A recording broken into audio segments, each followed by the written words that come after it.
Hey Greg, how are you?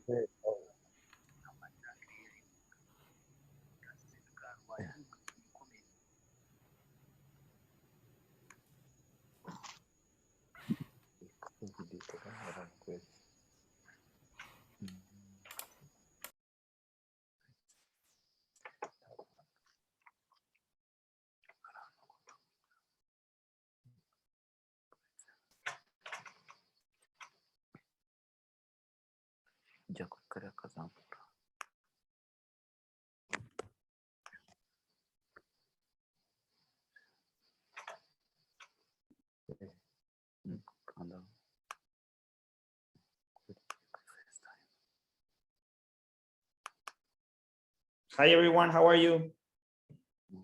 Hello. I think Tom is joining us soon. He started the session, so he should be here somewhere. Now you can see me. I was There TTC. How are you all? Are you good? Excited. There's our friend Joao, walking as usual. Yeah, someone needs to work here. Good man, good man. Welcome, Birendra. Hi, how are you? Very well, thank you. And Greg, welcome to you as well. Thanks, Tom. Can you hear me? I think we're going to give it a couple of minutes for everyone to join. Maybe 2 or 3 more minutes, and then we'll kick off. Very excited.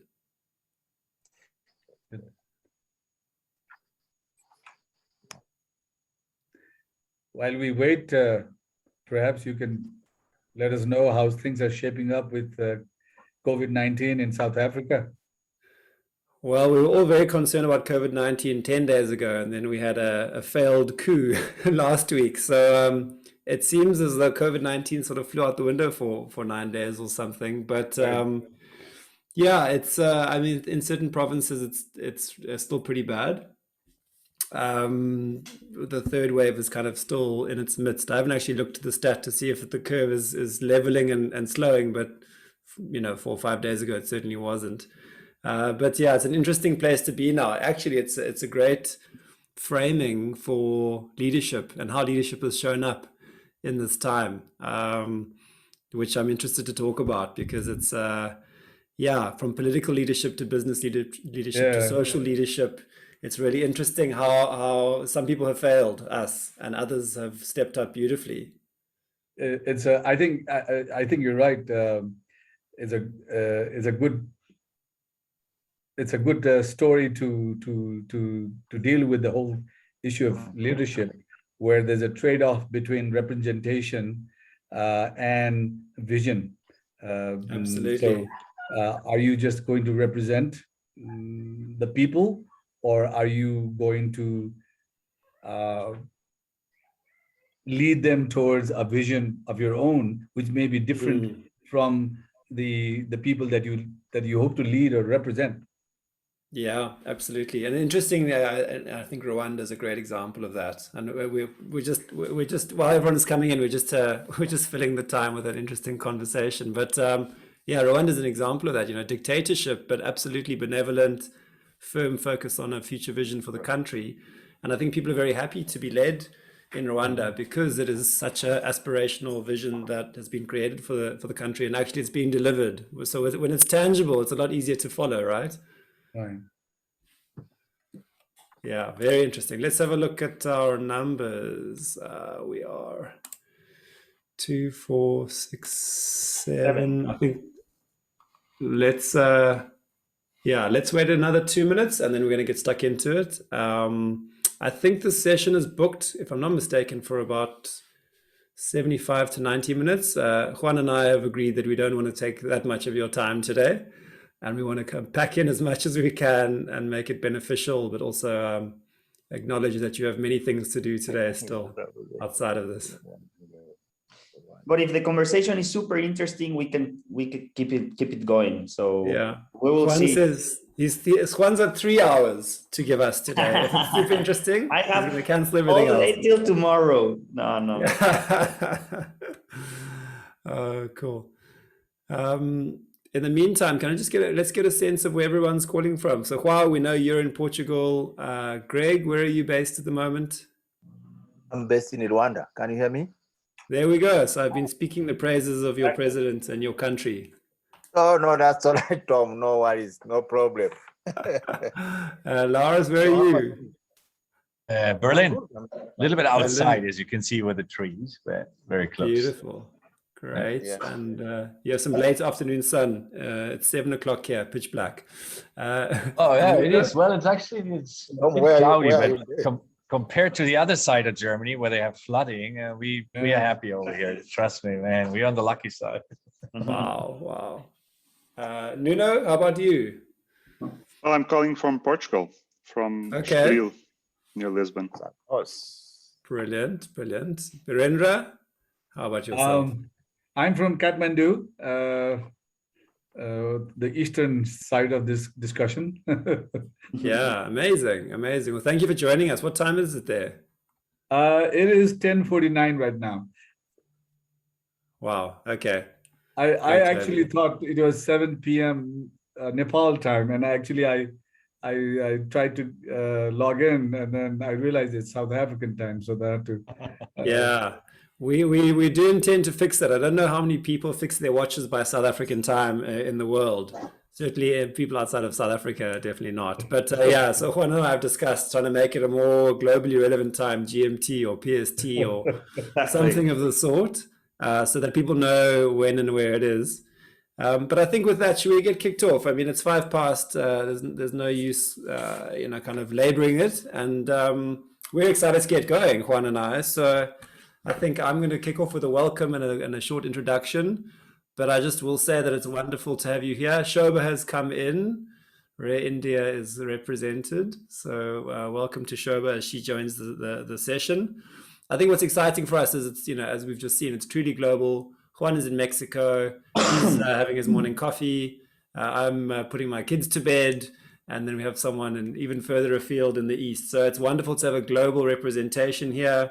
The purpose of these conscious leadership networking hubs, which is also a tongue twister in itself, and we'll hope to master it over time, is really for us to create the space for conversation, for engagement around this topic of conscious leadership, how it relates to us in our lives, in our work, in society, and how we can actually learn from one another and hopefully embed some practices and tools in our own leadership journeys, not just as our leaders of self, but also leaders of teams, individuals, clients, companies, and so on. So it's really our space to hold. Juan and I are students of leadership, and I think we always will be. And so in that sense, we welcome everyone on completely equal footing. We've obviously done some preparation to frame the sessions and the content therein. And I just wanted to actually talk you through the sequence, because we'd love to have you along the journey. And we've had a very intentional sequence of these sessions that we'll be having almost on a regular monthly basis. And I know some of the networking hubs are bi-monthly. I think we're quite keen to get some momentum going, hopefully to form a quorum where we have people returning and we can build on a conversation together. But in terms of the flow, today is obviously the kickoff one, and we're going to start talking really about the conscious core of leadership. So what is leadership? What is conscious leadership, and where does it come from? And so we'll touch on a couple of topics through the course of today. And we start almost, if you think of it in ripples working outwards, we start to apply that leadership lens in different areas through the sessions that will follow. So the next session we have will be about co-leadership. How do we lead in our close circle, whether it's in our teams, in our families, in our communities, but the closest proximity impacts we can have through quality conscious leadership in that close periphery. Then we're going to talk about company leadership and what does it mean to be a conscious leader in a company today. We're going to be, and Juan and I are both also quite embedded in the B Corp ecosystem. And so we'll be taking some of those practices, models, and thinking and applying that learning to conscious leadership in business, not necessarily only in tourism, but certainly the practices and the philosophies are equally relevant. Then we were talking about leading within community. You know, we all, I think, and many of us, I'm sure on the call, are entrepreneurs. And we realize that we can scale our impact by working in community and leading in community. And so we're starting to talk about, on a broader level, how do we collaborate for impact and how do we collaborate for consciousness in leadership? And then finally, towards the end of the year, we were talking about leading for legacy. What is our generational responsibility from a conscious leadership perspective for generations to come? And maybe a bit of retrospection about what is the legacy of previous generations been that we have now inherited. So there's an amazing journey to come over the next 4 or 5 months. We hope you'll join us for all of it. But before we get into the agenda for today, I think it would be remiss of us not to just do some introductions and get some context of people. I think we had names, where you're from, your business, and maybe your passion, and potentially what entices you to this conversation.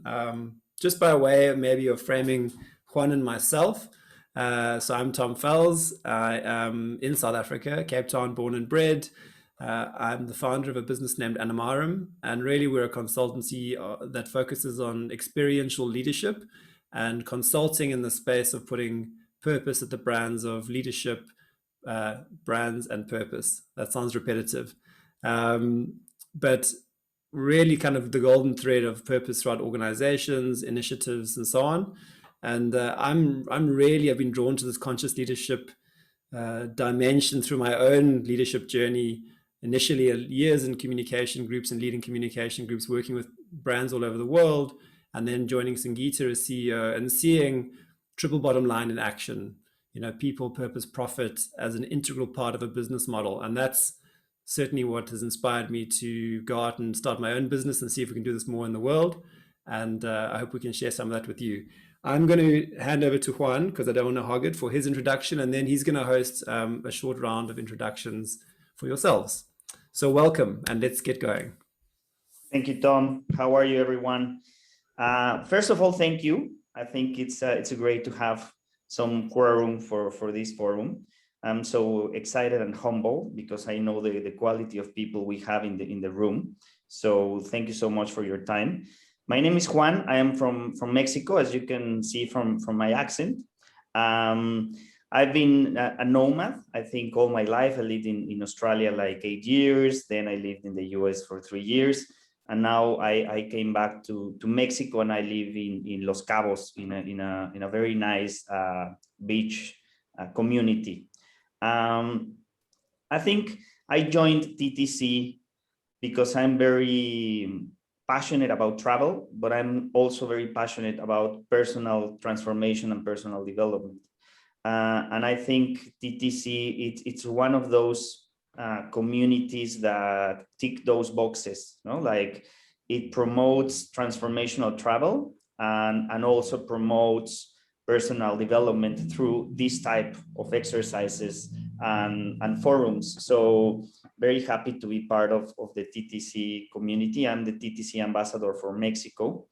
And as Tom, we are very aligned. I have a company called Journey with Y, which is like your journey. It is misspelled with intention. And this company, more than a business, is like a lifestyle for me. It's we have a travel agency, but I also run some kind of personal development workshops. And also I have a consulting business, which I help organizations to be in the movement of B Corp, but also leadership and focusing always internally with their people. And if you focus in your people, you will get better results and so on. So I am very passionate about leadership, very, very passionate. I also have, I just finished a course for kids about leadership for kids of 6 years in an application. So because I think leadership it's life. It's an internal journey. It's something that you do every day, and you are a leader and follower all the time in your life. So I think that's why this topic of conscious leadership is so appealing to me. So I think I would like to start exactly with that question, no? Like if you can introduce yourselves, where are you from, what's the name of your company, and why conscious leadership is appealing to you. Like what brought you into this space? Why is something that you're curious about? So if you want, we can start with Virendra. How are you?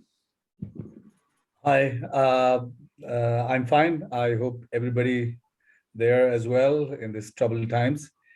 My name is Birendra Rajkanikar, and I run an event management business in Nepal, which is what I do right now, even though in the past we've done several things such as knitwear exports and food business and so forth. But event management is something that touches my heart, and that's what I do. And lately, I've established a company called Rajkanikar Institute, and this is where it touches on several aspects of personal development that I'm interested. I'm still trying to cope I'm still groping my way in the darkness, trying to find exactly what I want to do and how I want to move forward with my passion and interest in personal and transformational development and what kind of services that I can give and how I can help people. So right now we're in the stage of providing various internships and semester abroad and transformational travel packages in Nepal. At some point, we hope to have our own college on adventure, outdoor adventure, but that's a little bit further down the line. But right now, I'm still coping my way. I'm still groping my way in the dark, trying to find my way as to how to go about doing this. And that's one of the reasons I'm here to listen to you and hope to gain some knowledge and experience from your wealth of experience. Thank you. Thank you, Virendra. And I'm sure that this community will be more than happy to help you in the journey. No? Joao, how are you? Very well, thank you. So let me present shortly. So I'm Juan, which actually is the equivalent of Juan in Spanish, I guess. I'm Portuguese and I'm in Portugal today. My company and my partner, which is on this conversation as well, Nuno, it's called Walking Mentorship. And as the name actually states, we do mentoring programs leveraged by nature and walking. So that's what we do. Our programs basically focus on immersive experience and short-term ones and corporate programs. We try to live our purpose in life in everything we do. So work sounds actually pretty easy every day, even knowing that we have many challenges, but since we started, it doesn't really sound like work, which is a very good thing after 20 years in the corporate world. Regarding leadership, I have to say that I have a bit of a problem with the word. I always struggle with it. Maybe because I'm not a native speaker for many years, I actually tried to use a different word to describe leadership, and actually and then understand it makes more sense for me, which is leadership. I do see leadership more as a ladder, where actually the people that we work every day, they literally climb upon me to go higher, actually, in whatever they need. So I don't know, maybe it's just a small provocation for the conversation. Don't want to disrupt it too much, but I do have an issue with leadership words, and quite often I tend to refer as a leadership. But here we go.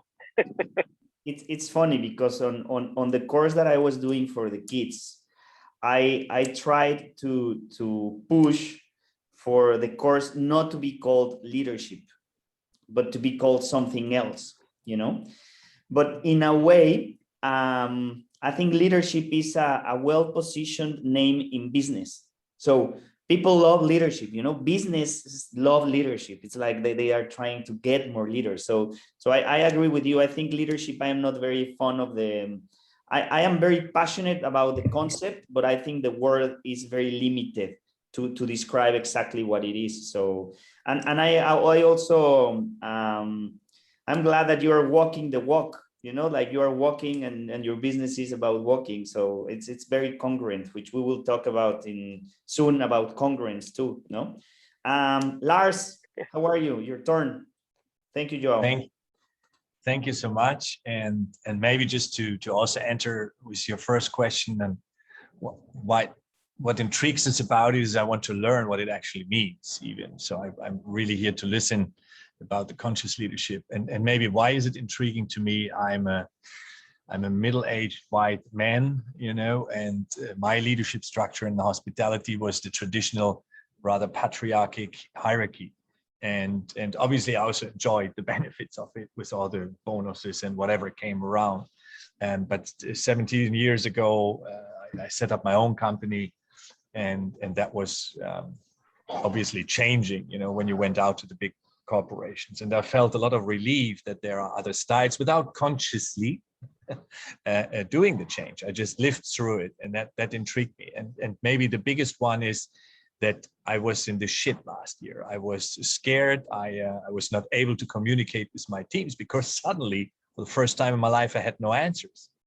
And you know, we have a small hotel. We have 30 people working there, and I couldn't tell them anything. They were fall loan. We were trying to keep them, but couldn't tell them when they are back. So out of this fear came an immense and a huge change in the way I could lead myself out of it, which was by doing and connecting to new people, and new people like you guys. And this Shoba is a great example of people I met on the way out.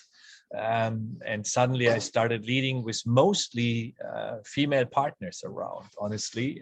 I found that very, not huge surprise, but the amount, like let's say 80% of the people that helped me out of this, even on my personal leadership to my family, were female partners. And that was amazing me. And then the way that we speak to each other, and the way suddenly I was able to reconnect to my team, to new partners, to outstanding people I met. It was luck, Juan and Tom. It was not because somebody like you helped me. And I'm so intrigued about it that I just really want to learn more. That's it. Yeah, new kid on the block, absolutely, on that one. I think in a way we all are, you know, in these terms of leadership. We are a work in progress in terms of leadership. I don't think that you will never finish the process of being a leader, no? And I think one of the things, and I'm not an expert in leadership, you know, at all. It's just a matter. I'm not very passionate about the subject, and because you're passionate, you keep digging and digging, no? But I think this situation that we are in, it has been very challenging to get these leadership traits, or it is an opportunity to express those leadership styles or traits in a way, no? So I think definitely we will discuss some of these issues in the next session. If you allow me, Juan, just because you said it there, because we're learning on that, just one phrase, and I pass on. I would never like to go back to 2019 and the way I was leading things then. Never. It would have been a wasted global crisis. Agree, and I think this situation, it has been a very bitter and sweet for some experience of learning, you know, it's and growing. And the very interesting thing is that everyone in the world experienced the same, not the same process, but yes, the same situation. Exactly the same situation, and different people tackled the situation in different ways, no? So I think it's for me, it has been a very interesting learning experience, no? Thank you, Lars. Nuno. Hi. So I'm Nuno. I'm from Portugal. I was born in Lisbon and actually grew very close. You can hear me? Yes. Yeah, good. And grew up basically around Lisbon, but luckily I had the opportunity to travel a lot, and that really made my life much more interesting and made me much more curious about learning and always getting to know new cultures, new people, and basically letting go of prejudice, I think, in a general way. I believe leadership, I once worked with someone who told me that in companies, there are people who solve problems and people who either create problems or don't do anything about them. And I would say leadership is somehow getting to solve problems. And it can be good and it can be bad, but it definitely can be anywhere in actually in society, in our lives. I mean, it can be, anyone can be a leader, and that starts by leading ourselves, which is probably the biggest challenge of all. I was lucky enough to go into a walking mentorship program totally by accident, because my wife invited me to go on a walking mentorship program in 2016. And I discovered there a way to actually walk with other people towards the best version of myself, but of themselves as well. So that was a very interesting, it's being a very interesting walk. It's still going on. I've become a partner of Juan after that, developing the business, which is, to be honest, much more purpose than business. So honestly, the profit is a byproduct, because this is about people and this is about purpose. And I think the conscious part, and I'm always very, very curious to learn, the conscious part is probably what we are lacking in the world, because everyone can lead and you can solve problems, but sometimes solving problems is worse than leaving them be. And the thing is, if you don't solve them the right way, or at least if you don't have your heart at the right place trying to solve them the right way, because you don't always know the way, then things can really get worse. And on the other hand, when we really put our energy, our purpose at the service of actually the interest, a higher interest than our own, then things start getting more interesting and better. So I'm very hopeful, very happy to be here, very curious to learn. Obrigado, Nuno. I think you said what I think it's my approach to leadership. For me, leadership is an internal journey. It's definitely an internal journey. I love this inscription in the Delphi Oracle that said, "Know thyself." You know, it's the oldest one. It's the oldest one. And I think for me, leadership starts exactly there, internally. No? And I also like what you said about leadership. Everyone, like a lot of people are leaders. You know, you can be a very good leader or you can be a very bad leader. No, you have the Hitlers or you have the Mandelas. No, exactly. Both were leaders. Mm-hmm. You know, so I think leadership also it's a tough thing. It's a very thin line. You know, because once you are a leader, you can make people to do whatever you want for good, for the good and the higher value in the world, or for your own interests. No, so I think that's why it's a very interesting conversation. Thank you, Greg. Hey, can you hear me? Yes. Oh, good. Yeah, thanks so much. It's my first time to join this leadership network, and I'm so excited. And first of all, I have to say, I would really be happy to say that I'm proud to be a TTC ambassador in Rwanda, and on the African continent, we are only 2 people so far. There's one of my colleagues who is based in Namibia called Jeff. I think Tom might be knowing him or have heard about him. So we are only 2 people. And from my background, I started as a guide. There's something very important you mentioned, Joanna, by saying leadership. It's a long journey that you can't take by yourself. You have to have really some people behind you who are there to support you, like how Lara mentioned the 30 people who were working in his lodge, and he couldn't even find a word to say. But if he would have brought them together on a table and talk, they would have really understood. Before I go back, I go to those points. Let me just say what I'm doing. I'm based in Rwanda. Tom already mentioned it. I don't know whether you knew whether I was in Rwanda or I was somewhere else. So I'm based in Rwanda, and I'm running a social enterprise called Red Rocks, which I started back in 2013. So it has really been going on a couple of years. It was when it started really kicking up very well. We were affected by all the pandemic like others who are in the tourism industry. But this didn't even really push us back. So we kept on really carrying on some workshops, trainings, and giving hope to our community members because they are the pillar of what we are doing. So all what we wanted to do was to make sure that we keep on involving them and also asking them, what could we do to, when do you think we're gonna go back to work? So nobody who really had like an answer. Even myself, I had no answer, and I still don't.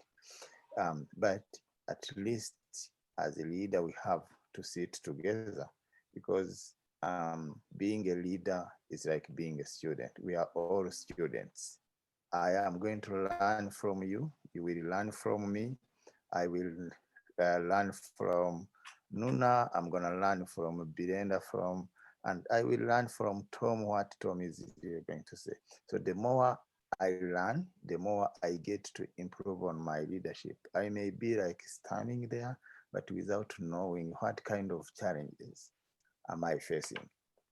So I'm gonna need some people around me, really to to tell me, hey, this is the way. And the most important thing of the leader is to find the right direction. You may think you have got the right direction, but maybe you are wrong. But once you have some colleagues around you, they're going to show you this is where you need to go. This is how things should work. So we are, I'm really so excited to join a group like that is more open-minded and from different countries. So we have Pakistan, we have Portugal, we have got Mexico. Now we have Rwanda. Tomorrow we are going to have Namibia, which is going to join us. So we have all this kind of network with the same vision, different challenges, but different stations that we live in, countries, continents, from South America, Europe, Asia, and then we have Africa here. But we are all focusing on one point of leadership, transforming. Are we really? And one question we have to keep on asking ourselves is, are we leading the right direction? We don't have to say, we don't have always to say we are in the right direction. We have always to criticize ourselves and consult our colleagues, consult the people that we are leading. They might see things in the right direction, and then we have to keep on following them. So I'm really so excited, so happy to be a part of this leadership network, and I will try to keep on contributing all what I can. Thank you. Thank you very much, Greg, and I think you some very interesting things, that the type of leadership, the servant leadership, that what can I do for you, which is more or less the leadership, no? Of okay, how can I help you to grow, no? And finally, Shoba, how are you? I'm good. Hi. Can you hear me? Yes. Yes, we can hear you. Yeah. Good evening. It's quite late, and so if I'm sounding slightly sleepy, don't mind. But yeah, I'm really excited. Mona sent it to me, and I said, well, I have to catch this session with you and Tom. For me, I mean, I run a company called Rare India, which is a community of small, medium-sized hotels. I didn't start off with a vision for transformation travel or trying to change the way people would travel or change the way people would start to look at travel and hospitality. But I'm one of those lucky people that when I entered the field about 18 or 19 years ago, the first few hotels that came on board literally laid out the blueprint for what the company would look like now, which is quite in sync with whatever Transformation Travel Council talks about today and what we are all been talking about. In that sense, leadership was thrust on me, and I'm privileged to know that I felt deeply, I learned quickly, and I also I believe that I was very aware. I mean, I quickly became from somebody living in the excesses of urban life in urban India to understanding where I was going wrong, to start looking into myself, like you rightly pointed out. That the first journey was into myself, to know what I was doing wrong before putting it out as narratives to what I was trying to present to the rest of the community. So I think my leadership journey started there. And I don't, I take it in all humility. It is not with some great pride that I'm a big leader or something like that. I take it as a privilege.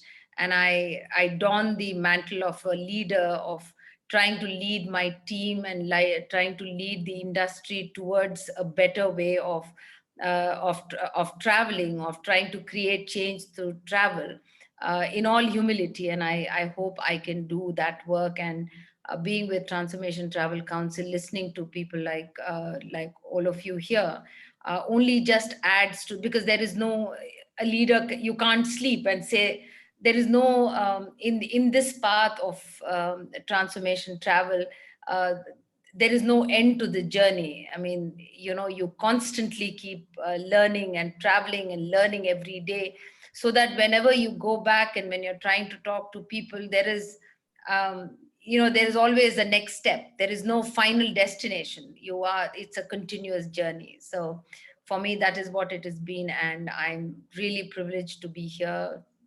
I'd be very proud to be an ambassador for India for Transformation Travel Council. Great to hear all of you speak.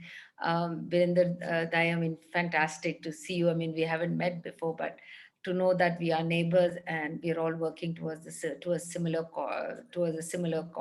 cause. Lars, fantastic again to see you, and we've been talking, and it's a great journey and something that I probably would never stop traveling on. Yeah. And I think I really like this approach of we can change our assumptions, or in a way we should always challenge our assumptions of what is good, what is right, because with that flexibility is where you keep growing and learning as a leader, So I like a quote of leadership that is, leadership is about managing the energy, first in yourself and then in those around you. So it's just about managing the energy, but always starts within yourself, because otherwise, where do you take them? No? So thank you very much, everyone. Now I'm going to just pass it over to Tom, which we will start a conversation about conscious leadership, and we will go from there. Tom. Brilliant. Yeah, thanks so much. And it's just amazing to also just sit and listen to everyone and your experiences and your sharing. We had originally planned to do breakout rooms, but there's a small enough group for us, I think, to have one group conversation here, which will keep things really engaged and I think quite nice. Interestingly, I think Lars said earlier, what is conscious leadership? I mean, I want to find out what it is. And before the session, I thought to myself, let me go and Google what is leadership. Do you know how dry the definition is? It's an act of leading a group of people or an organization. That's it. So it actually begs for color.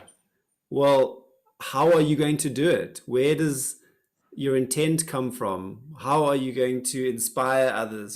Business is a complicated place, and to galvanize the efforts the discretionary effort of people, the interest and inspiration of your clients. You need to be doing things in a way that is distinctive and unique. And the question about consciousness really must start with awareness. So Juan has said, it has to start from within, and you manage from within to the external.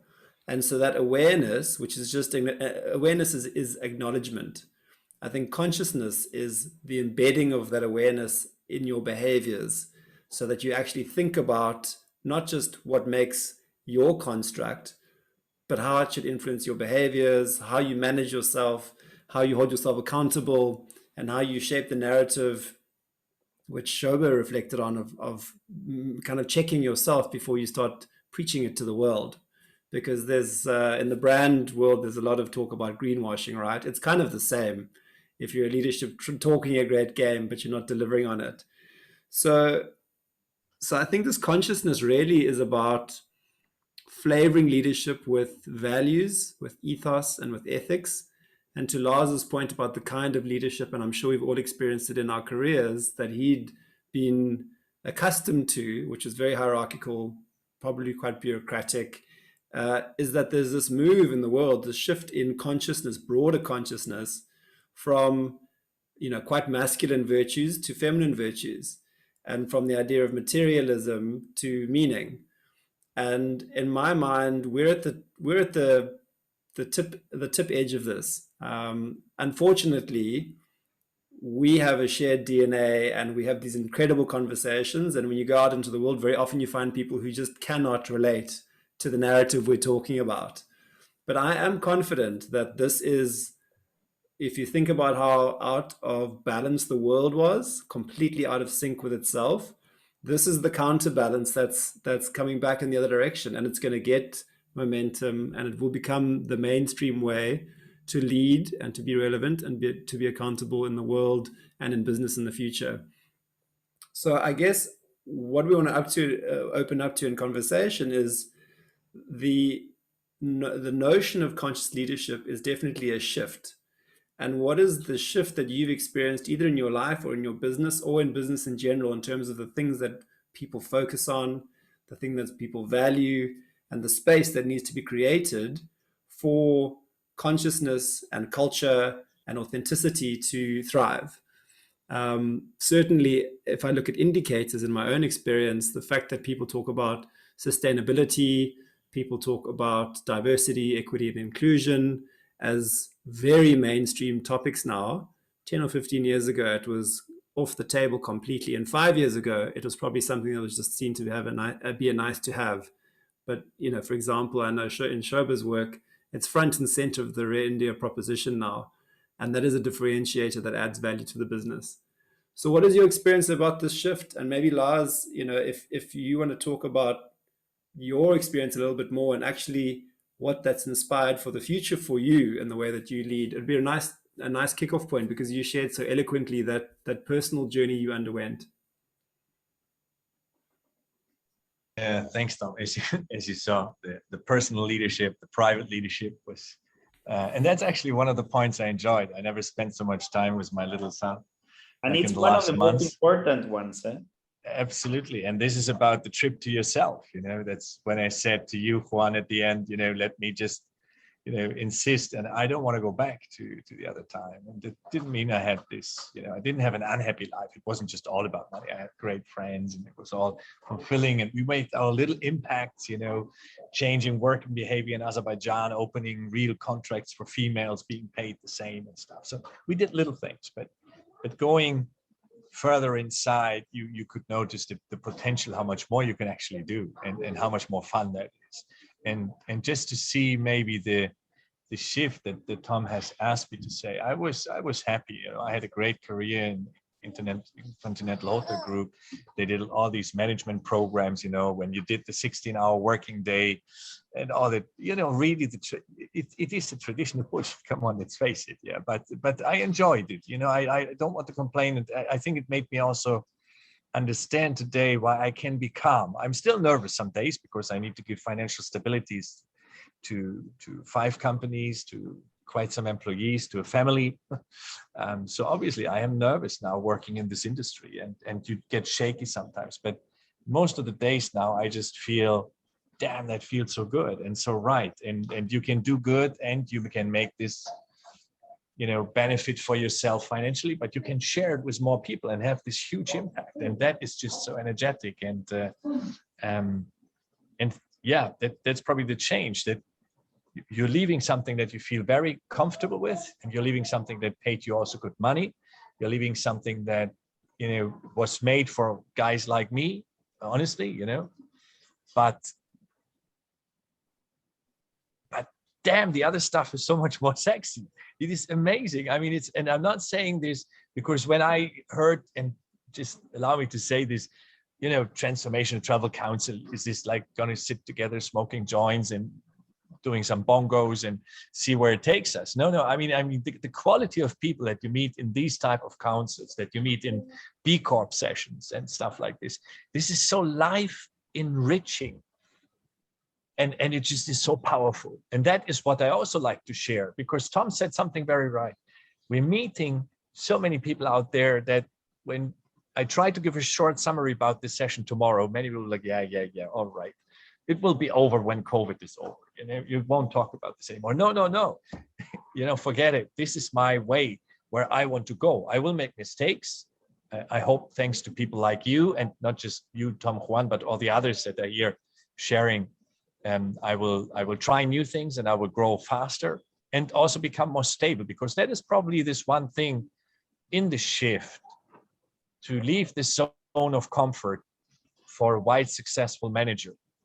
That was probably the biggest step, kind of getting to your question there, hopefully.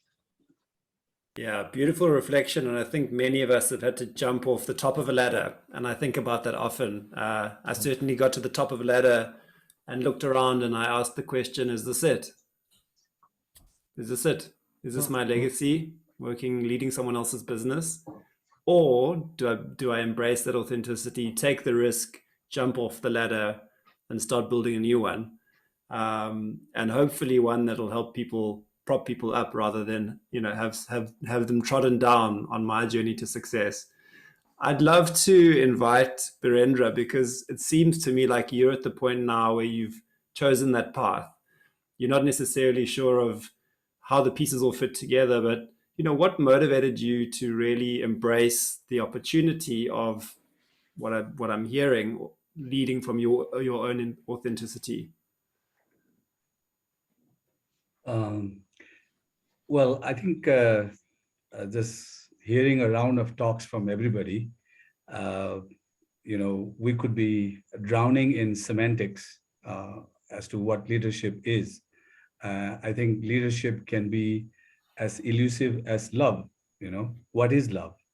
So much is written, so many songs have been made, so many movies are done, and we're never tired of this thing called love, because we really don't know what it is.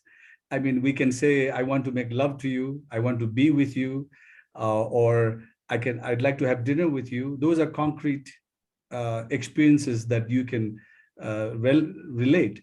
But to say I love you, I'm sure my wife would be up in arms with me, but it is such an elusive term. And so is leadership.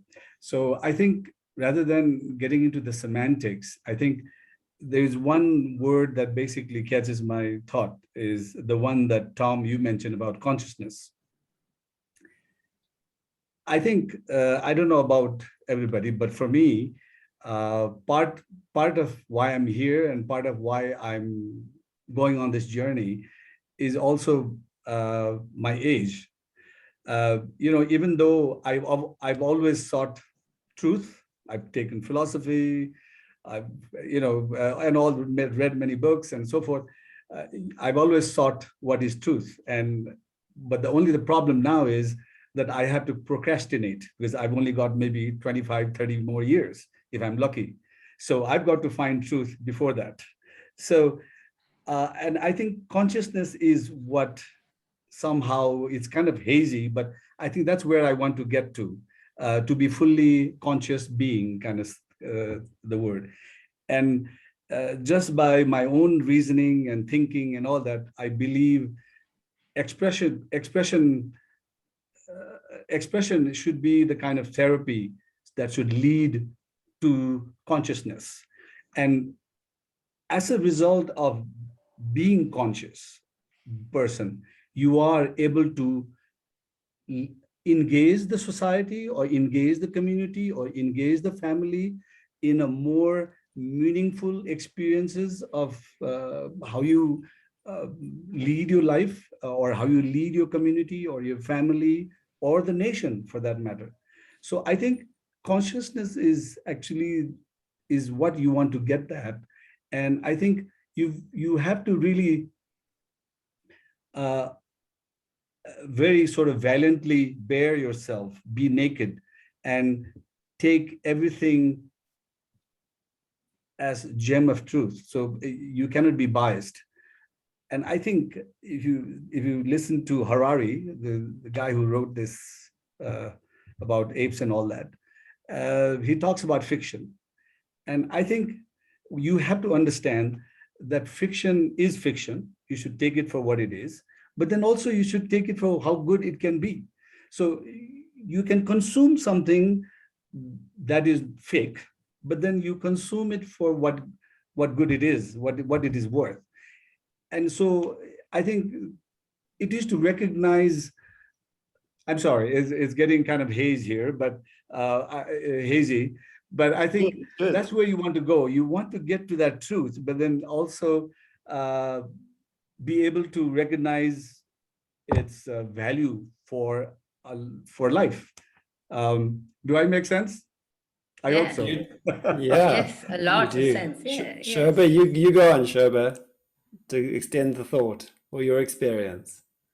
Yeah, I mean, I completely agree with Virendra, because it is in looking at things, looking at it closely and saying not this, which is a very Eastern concept to finding out the truth. Instead of looking at something and saying this is it, you keep looking at things and saying this is not it, this is not it, this is not it. When finally you look at what is it and you say, okay, this answers all my questions, and it also answers it applies to everything, and that is your it is the final truth till you start the questioning the process again, and then you arrive at your second phase of truth. What I've seen, in the sense, is that, people keep telling me it's hard work trying to be a leader, because you often find you are in a lone space, right? Especially in the initial times of your life when you are trying to say, in those, I started in 2003, and at that point in time, I wasn't talking about transformation travel. I was talking about experiences. I was saying, experiences that move and shift things inside you, rather than something that you can just click and, post a picture in your album. And what occurred to me was that it is people actually didn't know. They were waiting to be pointed in that direction. And once it happened, and everything happened together. Somewhere in 2012, 13, 14, everything started to happen together. My own inner consciousness, my own knowledge, and my own understanding kind of peaked at one point in time. I understood better. I engaged better. People who came around me, were people of talking the same language. So for me, pandemic is a coming together of many things, where if nothing else, the awareness will reach a certain height. I always said that responsible tourism, you can call it whatever you like. It was as simple as A, B, and C. First of all, first and foremost is awareness. You have to be aware that you are leading something towards a better something, right? If that awareness is not there, you don't know where your destination is. The second is, of course, believing that each one of us has that that opportunity to make that change, to make that difference in whomever we can impact, whether it's a small group of your own community, your friends, your industry, or your community around you. So you have that ability in you to make that, to believe that you can make a change. And the last thing is, of course, is choice. Once you are aware and once you believe, it's like a man awakened. There is no way you can go back to sleeping, right? And so that has been, that is something that has been my story. And I believe this can be, it is just that need to awaken in people. And for people like Birendraji and me, it is not very far into our past that we knew all of this as a part of our tradition. Our tradition taught us to live in thrift. Our tradition taught us to think about people. Our tradition taught us to look within ourselves. It is just that we forgot all of it. I mean, in this race for consumerism, we've just let go. It's just like not knowing to read the stars anymore. So it's just about going back to your roots, your basics, your traditions, and all of them now are coming together just to, when people started to say, oh, I can hear the bird singing and the dawn chorus and things like that. And this particular day, the elephant day, the mountain day, and the earth day, and it all existed. I mean, we celebrated this in our communities, in our own way. In tribal communities, they celebrated it. In our own, in Hinduism and in Islam, and we celebrated this in our own way. It's about just awakening yourself to the fact that every party doesn't really need to end with a glass of wine. I mean, it can also be about looking into yourself and, making that little shift in your life, which is shift for yourself and then passing it down to the next open person. And that for me has been a big learning. And like Lars said, I wasn't going to lie down and just say, oh God, what a bad year this has been. I took this as an opportunity. People had the time, they were willing to listen. Otherwise, they thought this was an activist all the time coming and talking about community, destination, things like that. Look at it. I mean, every day I am talking and addressing an office full of people, and from the confines of my house, I don't need to go anywhere. And I'm not taking appointments, they are taking appointments from me. So how, how natural and how cool is that? So I think the world is coming together. Like they say, when things have to happen, the universe conspires to bring everybody together. I think that's what is happening.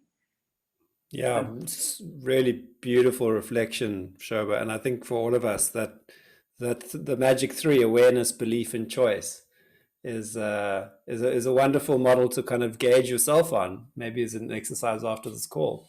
How aware am I? How much do I believe in the journey that I'm on, and that I have the ability to make a difference? And then what choices do I make? And I think that's maybe a beautiful segue to bringing Juan back into the conversation, because he has some thinking to share with relation to leading from within. So Juan, I'm going to send back to you. I'm just conscious of our time, but I think this has been an incredible conversation so far. Yeah, I think it's this thing about consciousness and awareness. It's like leadership are those words that you can be a semantic issue, no, like to define. But I think we are all conscious. The thing is, what are we conscious about?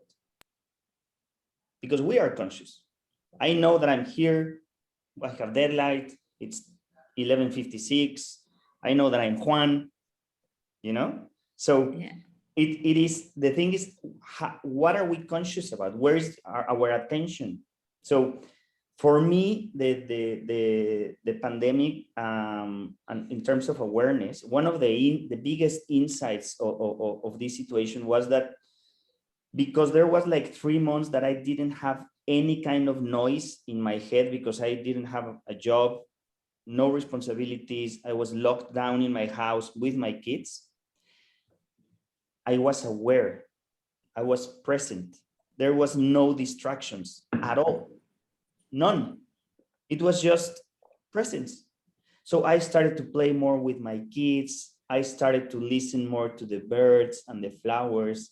I walked a lot. I was very lucky because I live in Cabo. And suddenly I started to be very light. But then when I started to get busy again, I lost the connection. I lost the awareness. Totally. So for me, this pandemic, in a way, it's going to be one of my most precious moments in my life, because I had the privilege to be with my kids with no responsibility whatsoever, just to being with them all the time. And immediately, in the moment that I started to be busy about my work, do you know what happened? I stopped paying attention to my kids, and they immediately realized that. Yeah.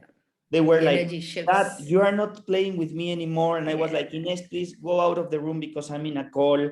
And I stopped listening to the birds, and I stopped. So my biggest insight is, the busier we are, the less aware we are.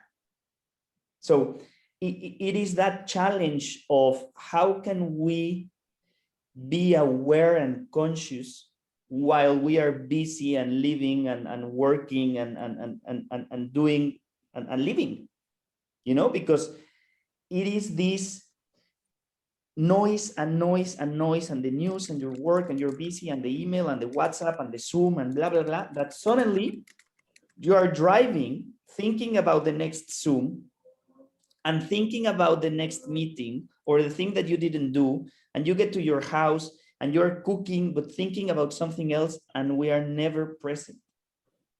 And I think the challenge, it's two words in a way: congruence and presence.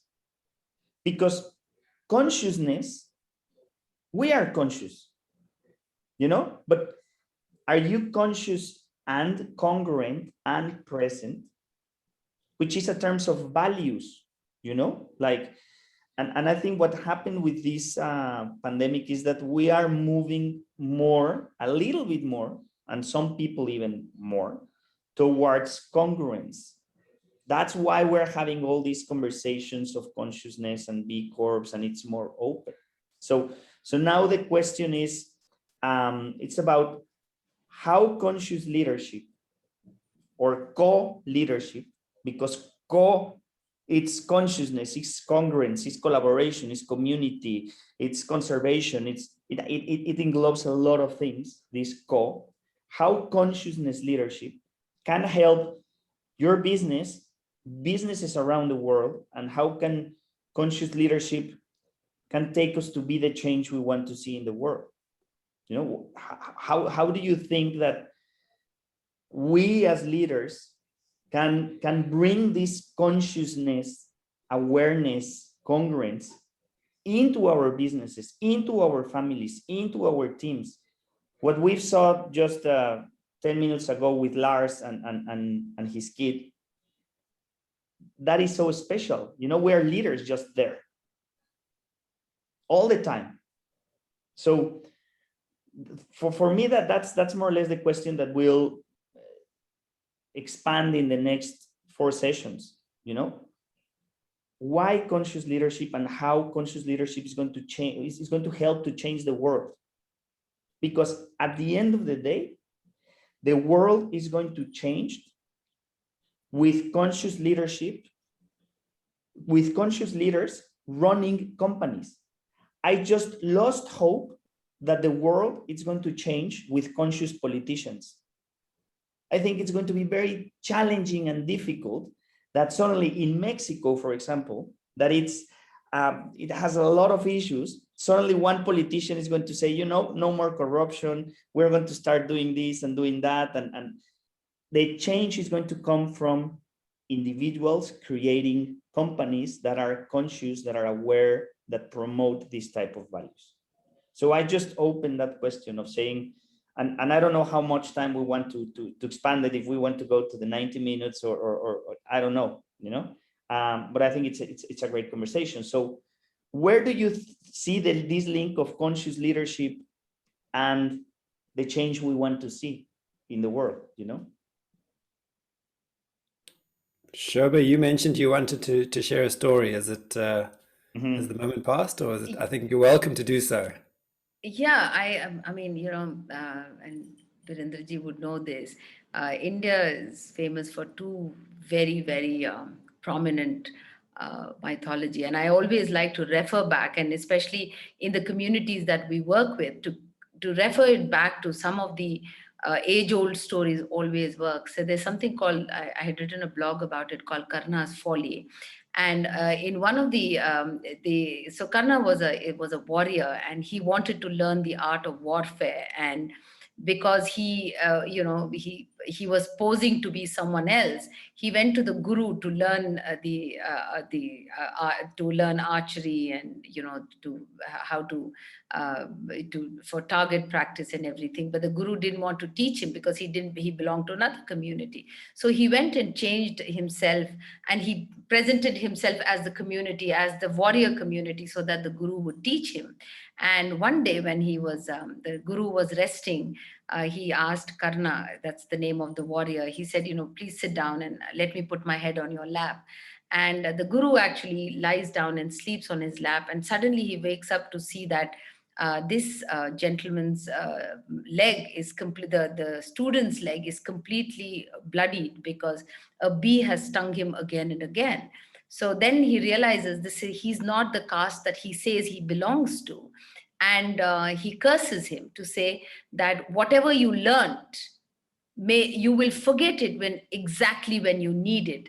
That's the point I was trying to make. So that this lesson, that everything, mindfulness, awareness, sensitivity, kindness, empathy, all of these are to be with us when we need it the most.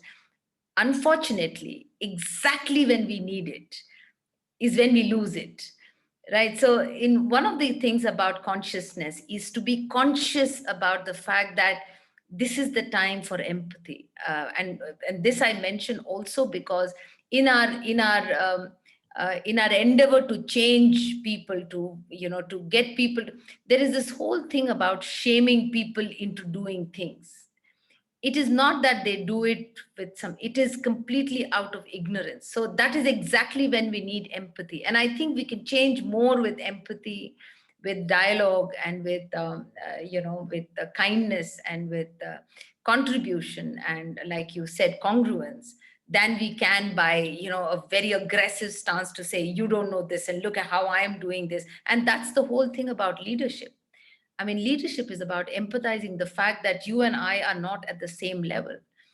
You probably are, again, in the Eastern concept, you are probably, you evolved in your previous births, and what you see yourself as now is a collation of many previous births, and that is where you stand now. And I probably am a much younger version of my growth. And to understand this between people, and that is where that is where change occurs. And I've seen as a team leader or as the boss of a company, though I feel very irritated sometimes. I mean, that's my first reaction. I mean, I said, oh my God. And but one of the things is that empathy, and to understand that we are at two different levels, and I have to slowly bring them to where we are. And it is across the board. And I'm not saying I'm able to do this efficiently, but I feel more and more that to bring people to the same, to float at the same level, I think is one of the very, very important points of conscious leadership. To empathize and with kindness, I think, is a very important point of conscious leadership.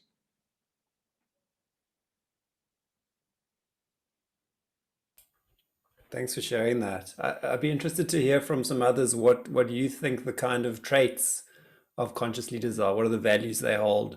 What are the internal traits that they value and that they espouse in their work, or through their leadership, rather? If I may share my thoughts on this. It's and actually with Juan we have been doing corporate programs. So besides our immersive more for individuals, we do corporate programs. And it's been really interesting because usually we get the corporate clients because they were private clients before. So the leaders came to one of our programs, they enjoyed themselves, they evolved, they felt it was good for them. It helped them find purpose. And well, the most interesting description for me is when they say they feel again behind the wheel of their lives, so in control of their lives. That's really great. And many times then they ask us for corporate programs. And it's funny, some of them do ask us for that, and some of them say, oh, I don't want my staff ever to come in contact with you, because if they realize their purpose, they're going to leave my company. I'm not going to keep them. And actually just last week, or no, 2 weeks ago, sorry, we had a very interesting program with 5 different teams. And one of the team leaders in his, so we basically, we do a lot of dynamics, and both me and Juan, we had individual talks with this guy, very conscious guy, very both intellectually and I would say spiritually or psychologically evolved. And it's very funny because in the end, he was actually worried that his team would actually be conscious. I think in the end, that's what he was afraid of. And actually, it's funny because I think we live in kind of a world where everyone is, well, most people are on a treadmill, you know, they are on this hamster wheel, just running after, I mean, and you run faster and faster and the wheel keeps going faster and faster and you never get out of there. To pay the bills, to get the next promotion, to buy the new car, to get more bills, to get another loan, to change your home, to get to get a nanny to take care of your kids, so you don't get to spend any time with them and you don't get to enjoy them. So it's kind of crazy, but it works. I mean, it's been working for quite a long time.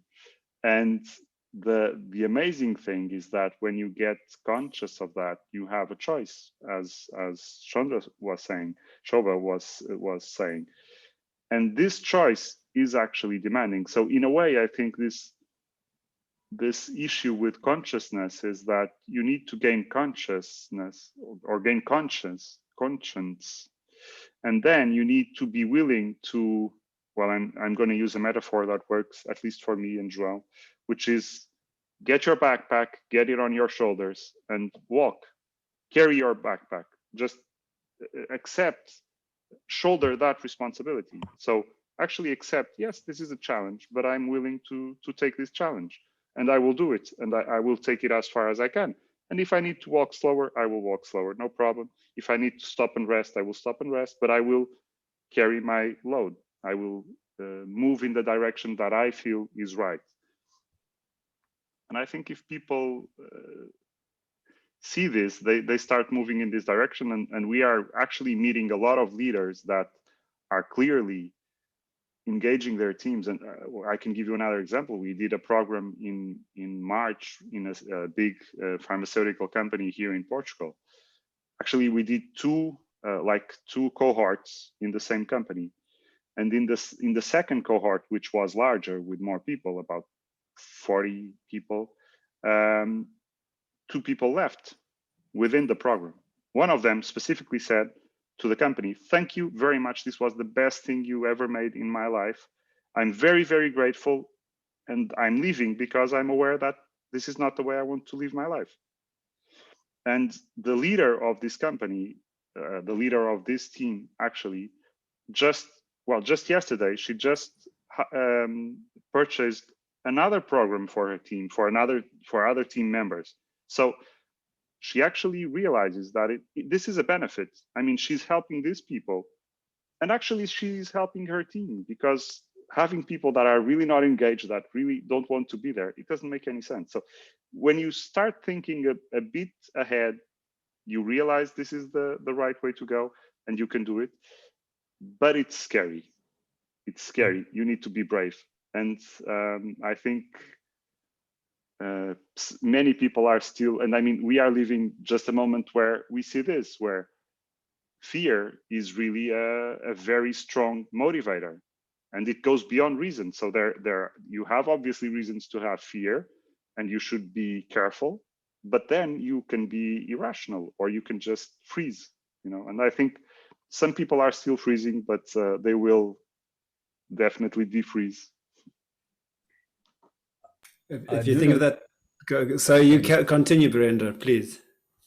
No, that's a very interesting point you made, and I think a lot of employers face this dilemma as to, because they want their business to run well, they want to get the most out of their employees, and ironically, they've come to you with the idea that the program would basically increase their productivity and their performance in the company, and thereby gain from that. But what is at stake here is that the mindset of the employer has to change. Exactly. I mean, and I think this is all about a conscientious leader, a conscientious employer, who must recognize the fact that he must recognize the self-interest that the employee also has. The employee also has to look out for himself. And so he has to come to terms with that and find a mid-path where they find a solution where it is beneficial both for the employer as well as the employee. So you've got to recognize that this employee might learn everything in the first year and go off. And so you must be upfront with it and say, look, there's no reason for me to hire you if you're just going to stick around for 6 months. I would like you to be with me for 2 years or 3 years, but then I also want to give you something in return. I want to give you a learning experience, which normally you would have to pay for it, but you're being paid to learn. So I think you need to approach the employee in a more sort of a camaraderie method rather than sort of a top-down authoritarian. You, the employee, I want to get the machine going and then churn out as much as I can from you, and that's it. I think it's the mindset of the employer that we need to change. And I think that should be part of the program that you build for the whole company. Sure. It's not only the employees, but for the employers as well. But I think, sorry, just to address that, it's clearly happening. So this company that lost 2 employees in the program, they hired us again to do it again. So they are seeing the benefits. They are realizing, of course, these are still, well, this is not the majority. They will get scared, the majority, but it's, I think it's a movement that is happening, and we are definitely going in that direction. And the interesting thing really is that we are not selling that people will be more productive. We are selling that the teams will be better. They will be more resilient. They will be more focused. They will be actually happier. And on the long term, the company will benefit from that. But it's not necessarily making them more productive, no, because honestly, many of these people are doing 2 or 3 times the volume of work they should be doing, regardless of what they are paid. I mean, because after a while, it becomes just senseless. I mean, it doesn't make any, I mean, money doesn't make a difference. And honestly, people need a life. I mean, if you don't see your kids, what's the point of the money, I would ask. So I don't know. I think this is a great example of how conscious leadership or conscious businesses can have a great impact in the world, you know, because if the employer bring these into the equation, bring these type of conversations and give these type of experiences to their employees, guess what? That employee is going to go back to his place in his family, and he's going to start talking about these things, and it's going to have a ripple effect.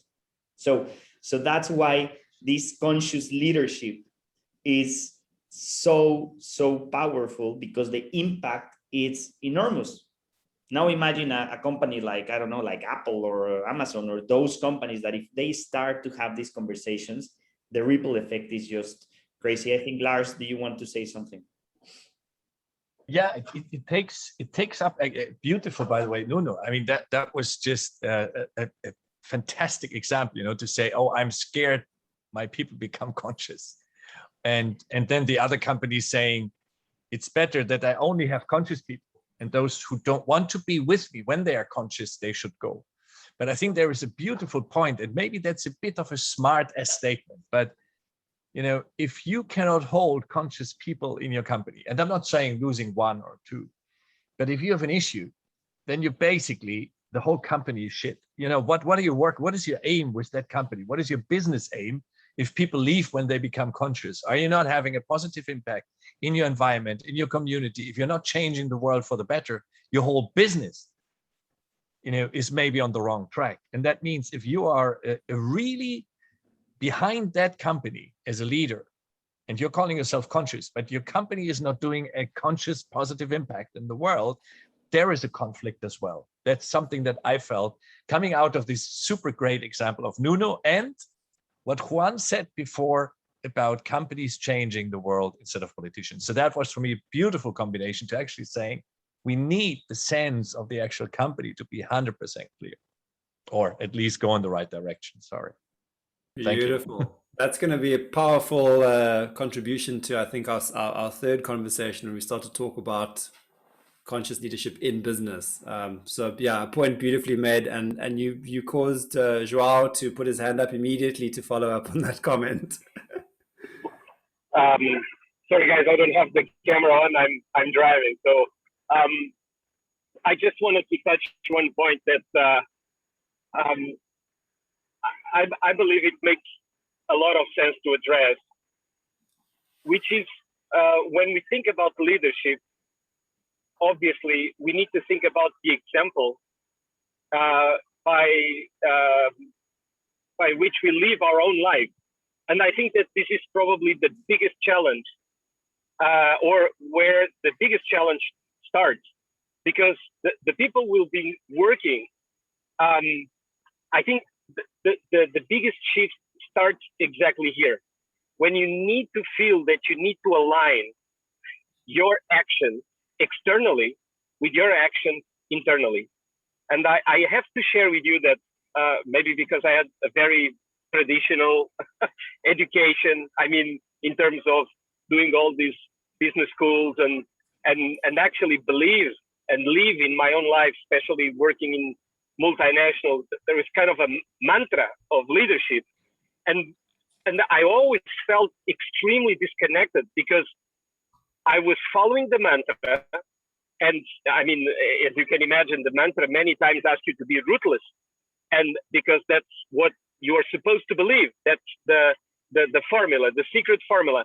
And I felt a disconnection because internally, I could not feel my example in my own life. So it was literally like living parallel lives, but divergent parallel lives, until a moment that you cannot stand it anymore. And I think that this is the beautiful turning point in the life of leaders, when they understand that their external actions need really to reflect their internal actions, their habits, their way of thinking, especially when they're alone, when they don't need to perform in front of anyone. So they just need to be themselves. And actually, it can be bumpy, sometimes can be very bumpy, but once that alignment is achieved, actually the conscious leadership is not even, again, it's just my opinion, but I don't think that's even an issue, a topic, because you are just living. And when you live, things get aligned. I mean, obviously, not without challenges and problems, but the way you look at problems, the way you look at challenges, they become so natural, so organic, because they are difficult, but I should say this now, I should do this now. And it's okay. Yes, can be painful, but that's okay. And I think that maybe that's something that needs to be addressed in a very beautiful way, because you need to reflect your life in all your points. Sorry if I talk too much. No, I think that's a very good point, and that's why I keep mentioning the word congruence. I think the biggest challenge of a leader is to be congruent, which is exactly what you're saying. Is that if you're preaching to have a sustainable business and you go to your place and you're buying plastic and you're having a lot of rubbish and you are consuming a lot of things and you are buying from McDonald's instead of your local small restaurant and so on, it just doesn't make sense. And when that happens, you suffer because you know that you're being fake. So in a way that's why I was saying, like, consciousness leadership, congruent leadership, I think that's the so I would pose the question, like, for maybe to start next session, how can we be more congruent with ourselves and as leaders? Because congruence, it's exactly that. What you think, what you say, and what you do are aligned all the time. When nobody sees, when nobody's around, you're going to just do what you think is right. So I think we have just like 5 more minutes. So I would just like to say thank you. I think it has been an amazing conversation. I think we could have the 3 hours. Yeah. I think time just flew very nicely. And I don't know, Tom, if you want just to mention something, just to close the session. Yeah, I think we've it's been so enjoyable. I mean, way beyond my expectations. Of course, Juan and I signed up to co-facilitate, and you never know what the conversation is going to be like, whether we feel like we're dragging conversation out of people, but it's been incredible to learn, I think, from everyone. And I think the beauty of this is that we have a shared DNA. The Transformational Travel Council has brought us all together because of that shared DNA and the shared outlook we have for the kind of impact that we want to make in the world. And so no matter your experience, I think there's learnings to take from every single one of these sessions. And the way that the narrative has gone, to be honest, like, we had a very specific plan with breakout rooms. We did none of that. And we've covered everything we wanted to talk about in a very natural way. And we've come back to this point at the very end again, is that it comes from within, it requires congruence, and we have to act in alignment with our values and intent. And that's a wonderful departure point, probably. I'll invite some final comments, but a wonderful departure point from the first session, which is conscious leadership comes from the core. And then the next session, we're going to start to look at how does it then start to affect those around us who we can influence positively. So yeah, a wonderful 90 minutes. And I'd love anyone with a final comment. I actually would like to invite one person who said very little, which is Greg. And I'd just like to say, Greg, we'd love to hear your take out. Yeah. Thanks very much. Thanks so much, Tom. And I'm really I don't know how I can say this, but I'm really so glad and happy to be a part of this group. And I look forward really to have more and more discussions. And from what Juan has said, from Nuna's speech and Brendan's speech, Shoba, you have really a very good experience into this and some good stories to tell.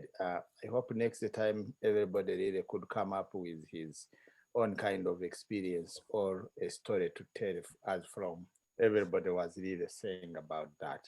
And I can't really wait to meet you like face to face if everything goes well.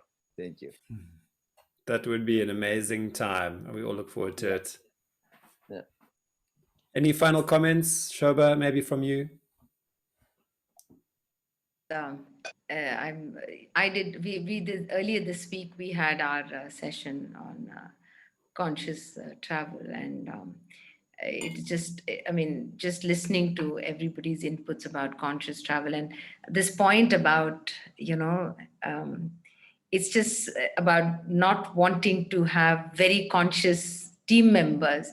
It just, it so resonated with me, because that fear of losing them to, or they go off and start their own businesses, it's actually a very, very real fear. And I think conscious leadership is actually a slightly beyond that point where you know that you only have them for that one period to take your company from this bit to this bit.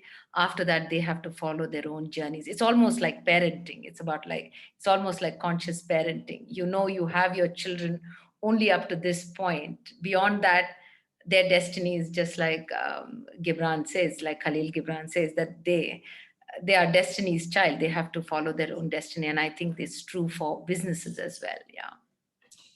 I love that. And I think if you are doing a good job, if you're authentic, if you're conscious, they will like to stick close to you.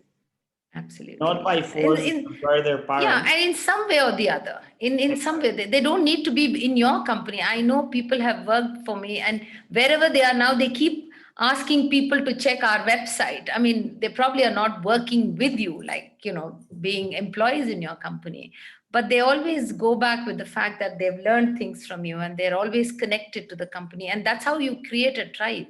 And that, I think that's a very important, and especially in conservation-based marketing, in this kind of transformation and mindful travel, to creating a tribe is very essential. So we kind of keep growing, higher and wider. So yeah, very brilliant. good. Thanks, Joba. Any last comments, and then I think we're going to close out. Can I say something? Sure. No, I just want to thank you all. I enjoyed the conversation extremely, and I would also recommend that we do it again at some point. And I just would like to point out, I think there was a word that caught my eye when I read the introduction to this event, and it was about doing business that was good business. And I think in all of us that are involved in some sort of a transformational business, we're here because it's somehow we're inspired personally.